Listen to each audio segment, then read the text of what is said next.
안녕하세요. 어버머슬 송치웅입니다. 쉽고 간단하게 보는 핵심 근육학. 오늘은 가쪽 날개근 외익상근 편 시작하겠습니다.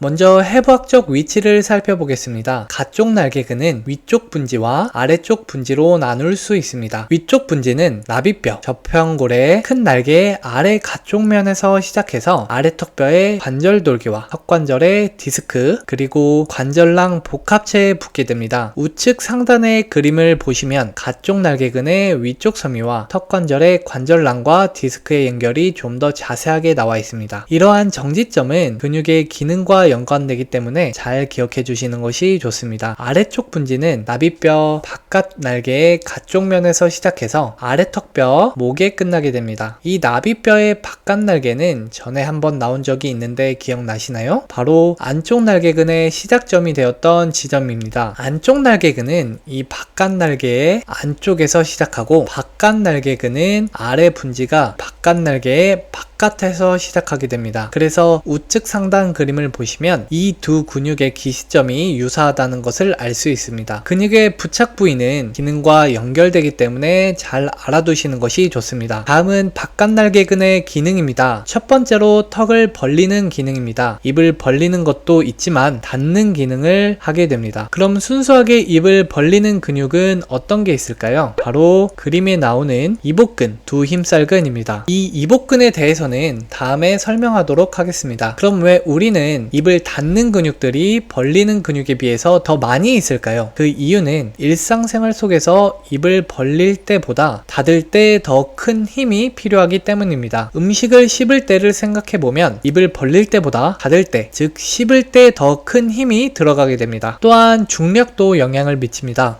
앉아있거나 서있을 때 아래턱은 중력에 의해서 밑으로 떨어지려는 힘을 받습니다. 때문에 입을 벌리는 근육보다 닫는 근육이 많아도 균형이 맞게 되는 것입니다. 다시 바깥 날개근의 기능으로 돌아가서 이 근육은 입을 벌릴 때 아래턱뼈의 관절돌기를 앞쪽으로 끌어당기는 역할을 하게 됩니다. 이때 위쪽 분지보다는 아래쪽 분지의 활성화가 큽니다. 우측에 있는 그림을 보시면 갈색과 빨간색의 화살표 모양이 보이실 겁니다. 여기서 밑에 있는 섬유가 아래쪽 분지입니다. 입을 벌릴 때 턱관절의 디스크와 이 아래턱뼈의 관절돌기가 앞으로 미끄러지게 되는데 그때 작용하는 근육이 이 바깥 날개근입니다. 이 움직임을 느끼려면 광대뼈에서 3-4cm 정도 뒤로 가서 입을 벌렸다 닫았다 해봅니다.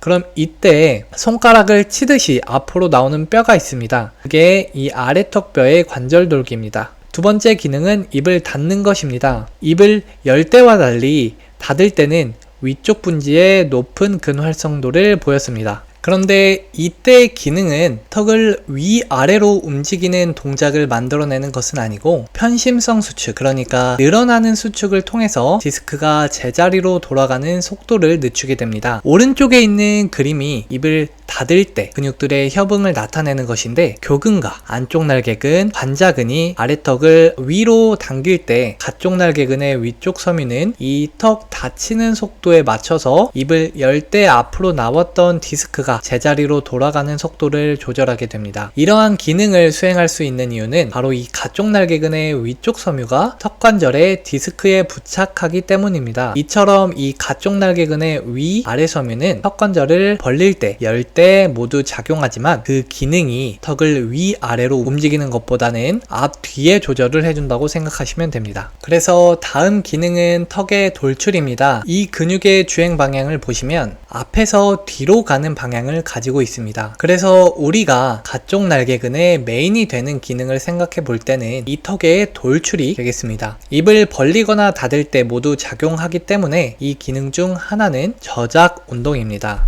다음은 바깥 날개근의 한쪽만 작용했을 때의 기능입니다. 안쪽 날개근과 같이 턱을 반대쪽으로 보내주는 역할을 합니다. 그래서 턱을 편측 이동시키는 근육들을 정리해보면 관자근과 교근은 턱을 동측으로 이동시키고 안쪽 날개근과 가쪽 날개근은 반대쪽으로 이동시킵니다. 정리를 해보면 턱을 오른쪽으로 이동시킨다고 가정했을 때 오른쪽에 관자근과 교근, 왼쪽에 안쪽 날개근과 가쪽 날개근이 활성화됩니다. 다음은 신경지배입니다. 가쪽 날개근은 3차 신경의 아래턱 분지에서 나오는 전방줄기에 의해 지배받습니다. 3차 신경은 본래 얼굴의 피부 감각을 담당하는 신경이고 얼굴 근육을 전반적으로 담당하는 신경은 얼굴 신경인데 이 저작 운동에 관련되는 근육들은 대부분 3차 신경의 아래턱 분지에서 지배받고 있습니다. 예를 들어서 이 전에 나온 안쪽 날개근, 교근, 축두근, 오늘 하고 있는 가쪽 날개근, 그리고 앞으로 나올 두 힘살근의 전복섬유 등이 있습니다. 다음은 혈관 분포입니다. 바깥 날개근은 바깥목 동맥에서 나오는 위턱 동맥에 의해 혈액 공급을 받고 있습니다. 이 가쪽 날개근 뿐만 아니라 관자근, 안쪽 날개근, 그리고 얼굴의 많은 근육들이 이 동맥에 의해 영양 공급을 받고 있습니다. 그렇다는 뜻은 동맥에 폐색이 생기면 이 근육들의 영양 공급이 제대로 이루어지지 않게 되고 근약화를 일으킬 수 있습니다. 때문에 이 바깥목 동맥에 폐색을 불러올 수 있는 여기 밑에 보이는 두 힘살근의 후복섬유와 밑에서 바깥목 동맥을 폐색시킬 수 있는 목빗근, 흉쇄유돌근을 잘 관리해주는 것이 중요합니다. 다음은 연관통 및 증상입니다. 이 바깥날개근의 통증 유발점이 활성화되면 턱관절 깊은 곳과 상악동의 통증을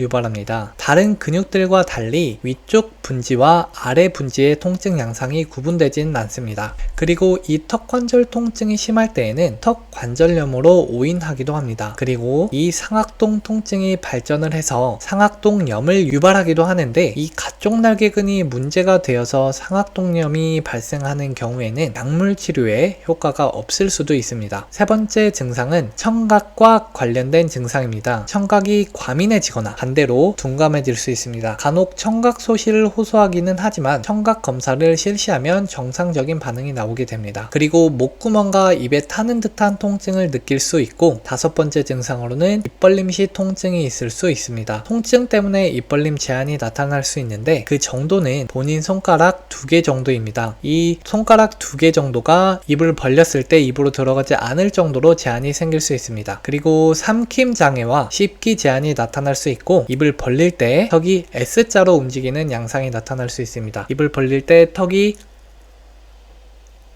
일자로 벌어지는 것이 아니라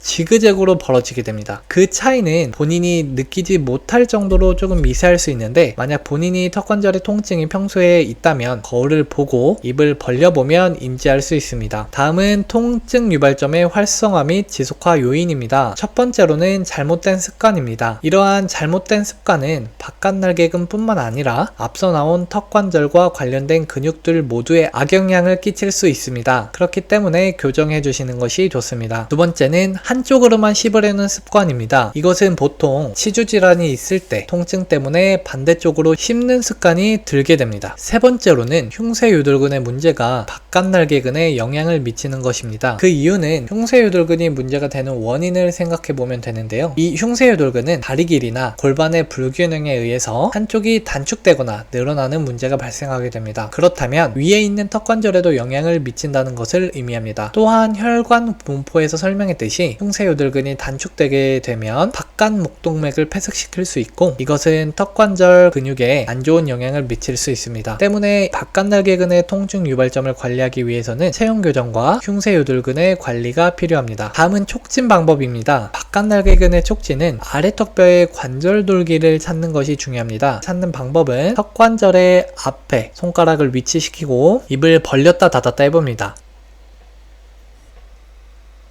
그럼 손을 툭툭 치면서 앞으로 나오는 뼈가 있는데 이것이 아래턱뼈의 관절돌기입니다. 이 관절돌기를 찾았으면 바로 앞에 홈을 찾아주시면 됩니다. 그리고 지그시 누르면서 입을 벌렸다 닫았다 해주시면 됩니다.